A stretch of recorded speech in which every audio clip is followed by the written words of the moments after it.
Bem, pessoal, vamos a mais uma aula aqui, então, do nosso curso de sólidos. E agora nós vamos, continuando aqui no capítulo 14, vamos usar o resultado do método de Hartree-Fock e vamos pegar o caso de elétrons livres.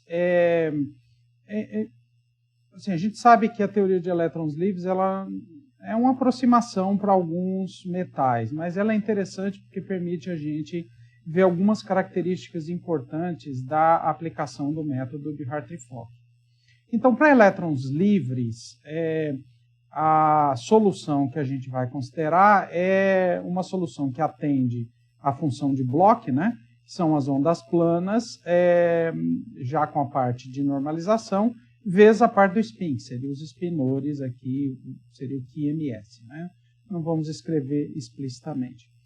Se a gente substitui essas soluções do CDE, né, como tentativa, a gente descobre que o potencial criado pelas densidades de carga dos íons, ela vai ser compensada pelo outro termo dos elétrons, né, a interação elétron-elétron, e o que acaba sobrando, então, na parte do potencial efetivo, né, é o termo, então, de troca e correlação, né? Para resolver esse termo, a gente usa a transformada de Fourier, de forma que a gente escreve que E2 sobre R menos R' é 4πε², 1 sobre V, a soma, então, de 1 sobre Q2, o que leva a uma integral, então, desse tipo na transformada de Fourier. Tá? Nós não vamos fazer as contas aqui, mas o resultado final é que as energias, então, elas passam a ter essa dependência, né? H2K2 sobre 2m, né? E esse termo aqui substituindo pela integral já pelo termo de transformada de Fourier, e calculando essa integral de K' menor do que Kf, então a gente está considerando, seria o caso de temperatura muito baixa, né?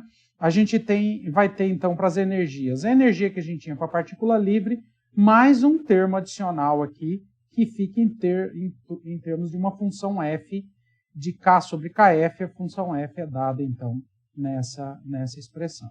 Né? Aqui, então, só para a gente ter uma ideia, essa função f de x, né? Como é que é o gráfico dela para em torno de x igual a 1, a derivada tem uma divergência, né? Aqui, se a gente pegar a função, que quando eu faço x igual a 1, eu fico com um logaritmo aqui de 2 sobre infinito, e a derivada disso aqui tem, então, uma divergência em x igual a 1. Tá?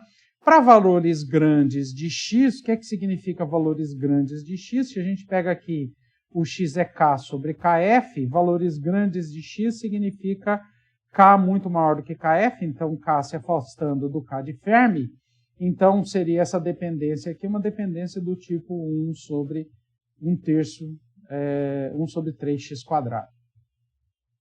E nesse outro gráfico aqui, os dois são a figura 17.1, né, do livro lá do Ashcroft e Mermin. Esse aqui seria o gráfico, então, da energia, né? Como é que são essas novas energias normalizadas em termos da energia, o E0 de Fermi, ou seja, a energia normalizada pela energia de Fermi, né? Então, EK sobre E0 de Fermi. Então, quando essa razão aqui é 1, a gente está exatamente na energia de Fermi. Então, o que significa que os estados ocupados seriam até em temperatura igual a 0 ou muito baixa, seria até, então, o T igual a 1. Tá? E aqui foi feito o gráfico para o caso em que RS sobre a 0 é 4, em determinado metal. E algumas coisas aqui são, a gente já nota, né? A curva em branco aqui seria o gráfico para a curva, né, da banda de energia para o caso da partícula livre, e aqui, então, para o caso dos elétrons livres, considerando a interação elétron-elétron. Então, a primeira coisa que a gente nota é que existe uma diminuição bastante acentuada, né, das energias, da interação, devido à interação elétron-elétron. E outra diferença grande é o que a gente chama o bandwidth, ou seja, a largura da banda, né? Se a gente pega aqui a largura dos estados, em termos de energia, né? Dos estados até a energia de Fermi, até o K de Fermi, aliás, né? Assim, o E0F aqui seria a energia da partícula livre sem considerar a interação elétron-elétron. Acho que é isso, energia de Fermi, normalizada, né? Então, até o K de Fermi aqui, você vê que a largura da banda aqui nessa escala seria 1, e aqui é da ordem de 2,3 quase, né? Que está dizendo aqui. 2. Então, a gente tem quase que uma duplicação na largura de bandas. Esse é um resultado interessante que mostra a importância da interação elétron-elétron, mas, na verdade, é um resultado que não foi observado experimentalmente. Então, não é desse tamanho, não é exatamente esse o resultado correto. A gente já entende, né? Mesmo para alguns metais, o modelo do elétron livre, ele não é... Ele é um modelo mais ou menos, ele não representa realmente o que acontece, né? Mas, do ponto de vista didático, é interessante, um primeiro resultado já usando o método de Hartree-Fock, e que mostra a importância da interação elétron-elétron. Então, algumas propriedades interessantes que a gente pode levantar aqui sobre esse resultado. Embora as soluções de Hartree-Fock ainda sejam ondas planas, a energia não é mais igual à energia dos elétrons livres. Como a gente já disse, tem um termo adicional que descreve a interação elétron-elétron. Para calcular a energia total do gás de elétrons, né? Então, esse aqui seriam as energias, né? Como é que seria a banda de energia para um elétron, né? Devido à interação com todos os outros, né? Interessante isso, né? Para eu calcular a energia total, então, desse gás de elétrons, a gente tem que somar as energias até K igual a KF se eu estou em temperatura muito próximo de 0 Kelvin. Então, eu teria que fazer essa somatória, somando o primeiro termo que vem da energia livre, mais o termo adicional. Essa somatória aqui, a gente pode fazer aquela mesma ideia, faz uma aproximação de que o passo é muito pequenininho, ao invés de calcular a energia, calcula a energia por unidade de volume, transforma a somatória em integral, tarará. Se a gente fizer isso, não é surpresa que o primeiro termo dá origem ao 3/5 de F, que é a energia de Sommerfeld, mais um termo adicional aqui que vem por conta da interação elétron-elétron, né? E se a gente converte isso aqui em unidades convenientes, em unidades atômicas, né? Convenientes do ponto de vista aí do que o livro coloca, né? Unidades de RS, por exemplo, que seria aquele raio livre, né? Do volume livre, aproximadamente livre, do volume para cada partícula, né? E em termos do raio de Bohr, a gente tem essa expressão, então, para a energia. E aí é interessante, porque se a gente olha para essa expressão aqui, lembrando que RS sobre a zero para os metais é entre 2 e 6, então esse número aqui é entre 2 sobre 4 e 2 sobre 36, né? E esse número é entre 1 sobre 2 e 1 sobre 6. Então eles são da mesma ordem de grandeza, mostrando a importância do termo de interação elétron-elétron, tá? Para esse caso. A diferença de energia por partícula entre o gás de Sommerfeld e o que é obtido, o gás de elétrons livres de Sommerfeld, e o gás de elétrons livres na aproximação de Hartree-Fock, incluindo a contribuição, então é dado pelo valor médio desse termo adicional, que é do termo de exchange, é o termo de troca, né? Que é, então, menos 0,916 dividido por RS sobre a zero. Então, isso aqui indica que, basicamente, a diferença é como se eu somasse um valor na energia por partícula, né? E que depende, na verdade, de cada metal. Então, é um número que varia de acordo com cada metal, né? Então, esse resultado permitiu Slater propor uma aproximação para a estimativa da energia de troca, simplesmente somando um termo no potencial para o cálculo, então, da estrutura de bandas. E até hoje essa ideia é utilizada em algumas estratégias do cálculo da estrutura de bandas de certos sistemas sólidos. Uma outra propriedade importante é se a gente olha a curva de dispersão, né, para a banda de energia, né, no modelo elétron livre calculado através de Hartree-Fock, ou seja, incluindo a interação elétron-elétron,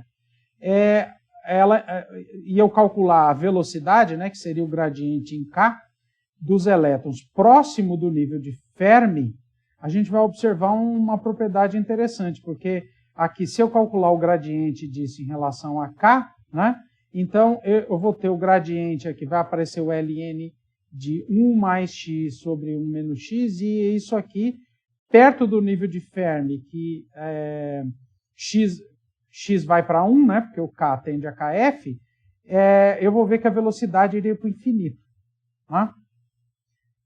Isso aqui é uma coisa engraçada, porque próximo do nível de Fermi e para o infinito não é bem o que se observa, né? E isso inviabilizaria, por exemplo, a gente esticar esse cálculo por causa do calor específico, né? Que a gente precisaria saber exatamente como é que é o comportamento dos elétrons próximo, que lembra, o calor específico está associado com a variação da energia em relação à temperatura, e a variação mais importante é exatamente em torno da energia de Fermi, ou seja, para os estados K próximos de Kf. Né? E essa divergência parece ter origem na consideração de que a interação entre os elétrons é do tipo coulombiana, e mais ainda, que a interação entre os elétrons, que no modelo de Hartree-Fock, desse para o elétron livre, foi isso que a gente fez. Né?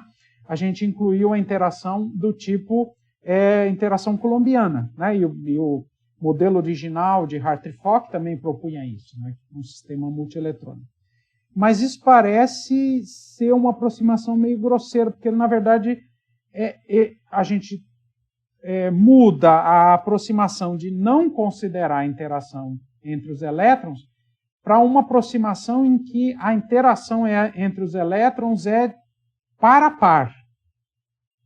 E isso parece que pode não ser necessariamente verdade, porque o fato da gente ter vários elétrons pode gerar um efeito que a gente chama de blindagem.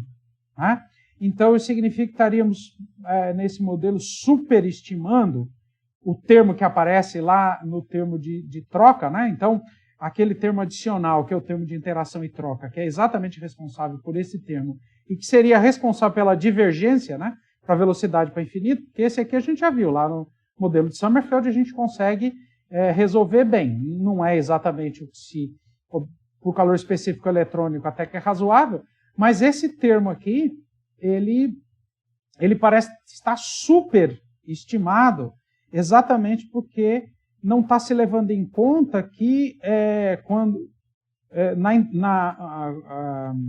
a interação elétron com os outros elétrons, ele não é simplesmente uma interação de pares, né? Então, se eu tenho um elétron aqui e outro aqui, mas existem outros aqui no meio. Então, significa que o potencial, que a interação deste elétron com este, pode ser blindado pela presença de outras cargas. Então, o efeito blindagem não está sendo levado em conta, pelo menos essa é a discussão que o texto apresenta. Né? Então, o próximo capítulo, o próximo item, vai ser exatamente tratar do problema da blindagem, e a gente, então, deixa isso para a nossa próxima aula. Valeu, pessoal, então, até a próxima.